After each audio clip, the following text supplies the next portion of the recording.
အောင်မြင်တဲ့သူတွေကိုကျွန်တော်ကြည့်လိုက်ဟိုမရှိဘူးဒီဟာမရှိဘူးဟိုဖြစ်လို့ဒီဟာဖြစ်လို့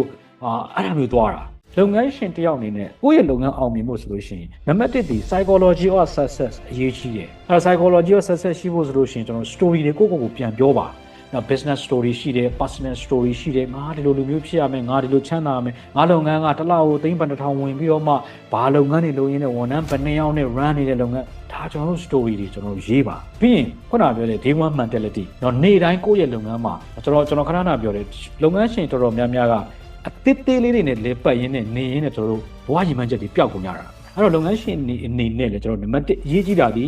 psychology ရဲ့ success ကျွန်တော်တို့ရှိဖို့လိုတယ်အဲ့တော့ဘယ်သူသိမသိငါအောင်မြင်တဲ့လုပ်ငန်းရှင်တယောက်ဖြစ်တယ်ဘယ်သူတွေနားလဲမလဲငါတော့တော်ရဲလူရှိကုန်မရှိဘူးအဲ့တော့ဘယ်သူတွေသိမသိငါဟာလုံနိုင်တဲ့သူတယောက်ဖြစ်တယ်ဆိုပြီးတော့မှ success psychology ကိုကျွန်တော်တို့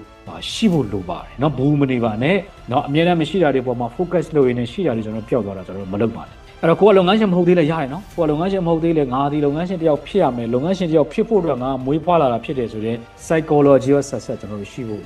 အဲ့တော့နံပါတ်2ကတော့ကျွန်တော်တို့ဗာလဲဆိုတော့ know where you are ကိုဘယ်နေရာမှာရောက်နေတယ်လဲဆိုတာကိုကျွန်တော်တို့သိဖို့လိုတယ်အဲ့တော့ကိုရောက်နေတဲ့နေရာကဘယ်နေရာလဲ know where you are နော်ခုကိုရောက်နေတဲ့နေရာကဝန်ထမ်းဘယ်နှယောက်နဲ့လဲပတ်ပြီးတော့တစ်လောက်ငွေဘယ်လောက်ရှိတဲ့ customer ဘယ်လောက်ကို service ပေးနေတဲ့ဒါမှမဟုတ်ထုတ်ကုန်တွေရောင်းနေတဲ့လုပ်ငန်းလဲဆိုတော့ကျွန်တော်တို့က know where you are ကျွန်တော်တို့သိဖို့လိုတယ်အဲ့တော့ကျွန်တော်တို့လုပ်ငန်းတော်တော်များများ know where you are ကိုဘယ်နေရာရောက်နေမှတောင်ကျွန်တော်မသိကြဘူးဘာကြောင့်ဘယ်နေရာကိုရောက်နေသိဖို့လိုတာလဲဆိုတော့ကျွန်တော်တို့ကကိုဘယ်ကိုသွားနေတာလဲဆိုတာကိုကျွန်တော်တို့သိဖို့အတွက် know where you are going ကိုဘယ်ကိုသွားနေတာလဲဘူးနေတယ်အမြဲတမ်းเนาะဘူးနေတယ်ဖြစ်မှာမဟုတ်ပါဘူးရောက်မှာမဟုတ်ပါဘူးဆိုပြီးတော့လည်းနေတယ်ပြီးတော့ကိုဘယ်ရောက်နေမှလည်းမသိဘူးပြီးတော့ကိုဘယ်ကိုသွားနေမှလည်းမသိဘူးဆိုလို့ရှိရင်တော့အဲ့ဒီစီးပွားရေးလုပ်ငန်း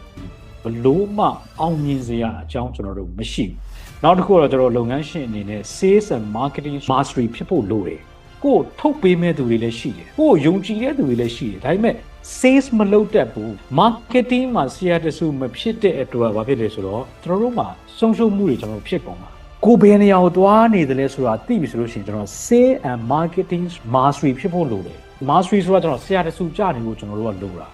နောက်ဆုံးဆင့်ရတော့ကျွန်တော် never ending improvement တောင်းလျှောက်ကိုယ့်ရဲ့လုပ်ငန်းကိုကျွန်တော်တို့ကတိုးတက်အောင်လုပ်နေတာပြုပြင်ပြောင်းလဲနေတာတိုးတက်အောင်လုပ်တဲ့ improvement ကိုကျွန်တော်တို့သွားနေတယ်ဒီ5ချက်ကိုကျွန်တော်တို့သိပါအဲ့တော့လုပ်ငန်းရှင်တွေအနေနဲ့ဒီအဆင့်5ဆင့်ကိုကျွန်တော်တို့သွားနိုင်ဖို့လိုတယ်သွားနိုင်မှသာလျှင်ကိုယ့်ရဲ့လုပ်ငန်းကကျွန်တော်တို့အောင်မြင်မှာ mastering ဖြစ်ပါကျွန်တော်တို့ကလည်းလုပ်ငန်းတစ်ခုအောင်မြင်ဖို့ဆိုလို့ရှိရင်ねmindset က80%အရေးကြီးပြီးတော့မှ strategy က20%ပဲအရေးကြီးတယ်ကျွန်တော်အံ့ဩတယ်ဟုတ်လားဟုတ်တယ်အရေးကြီးဆုံးဒီ mindset ပဲလုပ်ငန်းရှင်တွေအနေနဲ့ဒါကျွန်တော်ပြောပြီးဒီ5ဆင့်ကိုကျွန်တော်တို့ရအောင်သွားပါကိုအမြဲတမ်းအောင်မြင်နေတဲ့သူเนาะ mindset ကောင်းအောင်ကျွန်တော်တို့လုပ်ပါပြဿနာတွေကဘယ်နေရာမှမရှိဘူးကျွန်တော်တို့ခေါင်းထဲမှာပဲရှိတယ်အဲ့တော့အခက်အခဲတွေဆိုတာဘယ်နေရာမှမရှိဘူးကျွန်တော်တို့ခေါင်းထဲမှာပဲရှိတယ်ပြီး where you are ကျွန်တော်တို့သိဖို့လိုတယ် where you are going ကျွန်တော်တို့သိဖို့လိုတယ်